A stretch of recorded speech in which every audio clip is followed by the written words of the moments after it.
Bon matin. Est-ce qu'il faut tout dire à nos enfants? Aujourd'hui, ce serait en fait l'occasion pour moi de vous parler un petit peu de ma vision par rapport à la vérité, à ce qu'il faut dire, comment dire et quoi dire à nos enfants. C'est un sujet qui est largement abordé évidemment dans la littérature et en société. On sait aujourd'hui qu'il faut tout dire à nos enfants parce qu'il faut éviter les secrets. Les secrets de famille ont beaucoup nui à bien des générations. On parle aussi de transparence par rapport à nos enfants. Donc, comment est-ce qu'on se situe par rapport à tout ça? La première des choses, en fait, c'est de savoir, quand on se pose la question de savoir est-ce qu'il faut tout leur dire, la première question, c'est de savoir comment est-ce que nous, on se sent par rapport à certains sujets. Alors, ça pourrait être le sujet de la mort, de comment est-ce qu'on fait des bébés, pourquoi est-ce que tu n'aimes plus papa, bien des sujets épineux. Et la première des questions à vous poser, c'est pas de mettre l'enfant en lumière, mais de vous poser la question à vous. Est-ce que moi, j'ai envie d'en parler? Et est-ce que c'est important pour moi que je te transmette telle et telle information?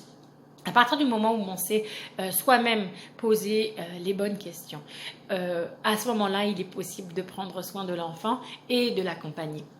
Il faut y aller par étapes, évidemment. Nous avons une tendance à trop en dire aux enfants et à ne pas répondre à leurs questions. On a tendance à leur donner de but en blanc toute l'information, alors qu'au fond, ce qui est important, c'est de prendre en considération le besoin de l'enfant, parce que les enfants posent des questions à tout âge et quand ils soulèvent en fait un sujet qui est un sujet douloureux, tabou, complexe, on a tendance à ce moment-là à être très emballé et à vouloir faire les choses parfaitement. Alors que au fond, l'enfant, quand il a une question, il a besoin qu'on réponde à sa question. Il n'y a pas forcément besoin qu'on voit en entier tout le sujet.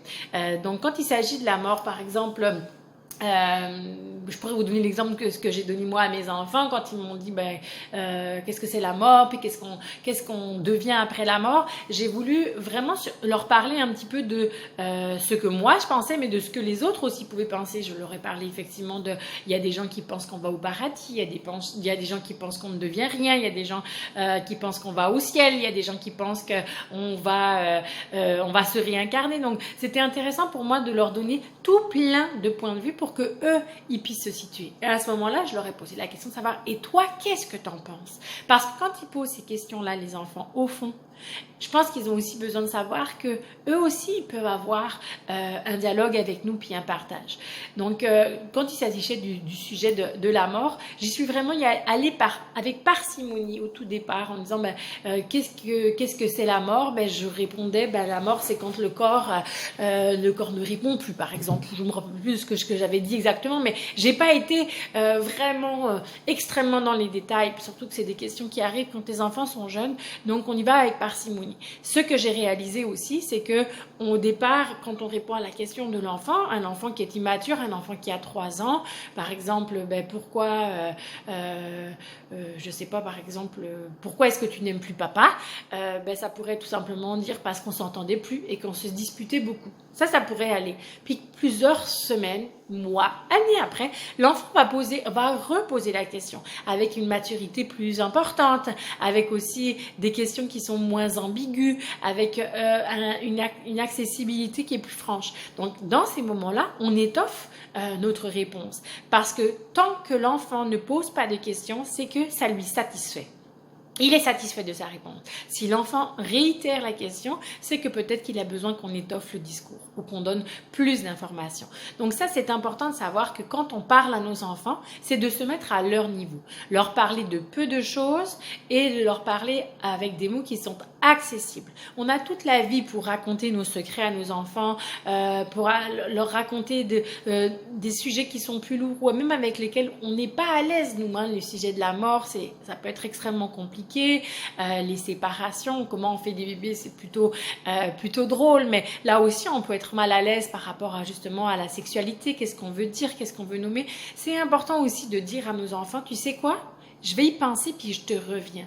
De prendre ce recul, ce temps de savoir, ok, est-ce que je suis claire avec ça? Est-ce que je suis sûre de moi? Est-ce que c'est maintenant que je veux lui transmettre certaines informations? Est-ce que ces informations-là, si je les lui donne, elles me soulagent moi ou est-ce qu'elles lui font du bien à lui? C'est tous ces positionnements qu'il faut en fait anticiper avant de répondre à nos enfants. Donc, il n'y a pas de précipitation quand nos enfants nous posent une question. Il faut se dire, ah, ça c'est une bonne question. Tu sais quoi? Laisse-moi y penser puis je te reviens dès que j'y ai réfléchi.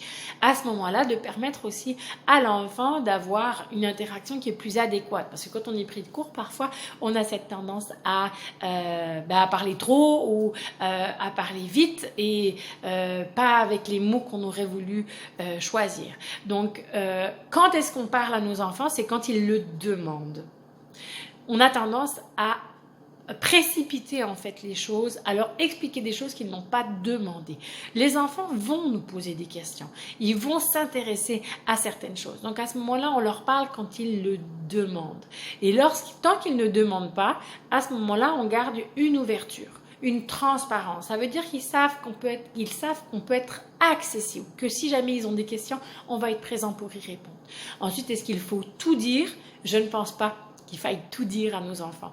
On dit avec quoi on est confortable, on le dit avec cœur. On se dit aussi qu'il y a des choses qu'ils n'ont pas besoin de savoir ou qu'ils n'ont pas encore besoin de le savoir. Toutes ces questions-là aussi, elles sont extrêmement personnelles. Il y a des gens qui sont à l'aise de tout dire, il y a des gens qui ont des grands jardins secrets, il y a des gens qui sont vulnérables, il y a des gens qui portent de lourds secrets. Donc ça, c'est important aussi de vous considérer dans le partage avec vos enfants. Est-ce qu'il faut tout dire à nos enfants? Pourquoi est-ce qu'il faudrait tout dire? Qu'est-ce que ça apporte de tout dire? Est-ce que c'est constructif de tout dire?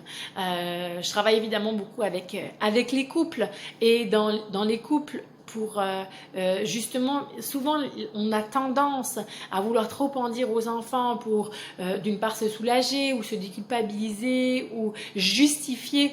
Est-ce que c'est bien nécessaire? Est-ce que c'est la place de l'enfant? Quand on doit savoir si on doit tout dire à l'enfant, c'est de placer l'enfant au centre en lui disant, tiens, qu'est-ce qu'il a besoin de savoir, qu'est-ce qui est important pour lui, qu'est-ce qu'aujourd'hui je peux lui transmettre et de se positionner soi. Est-ce que je le fais pour lui ou est-ce que je le fais pour moi? Voilà, j'espère que ça vous a aidé un petit peu. C'est des sujets que j'aime puisque vous le savez, je suis passionnée par le transgénérationnel et tous les fardeaux qu'on pourrait emmener d'une génération en génération. Pour autant, je pense que préserver nos enfants, c'est important et de leur parler des choses simplement, sans rajouter une complexité et de la lourdeur à nos mots, peuvent énormément soulager nos relations. Donc je vous souhaite une belle journée et à très bientôt.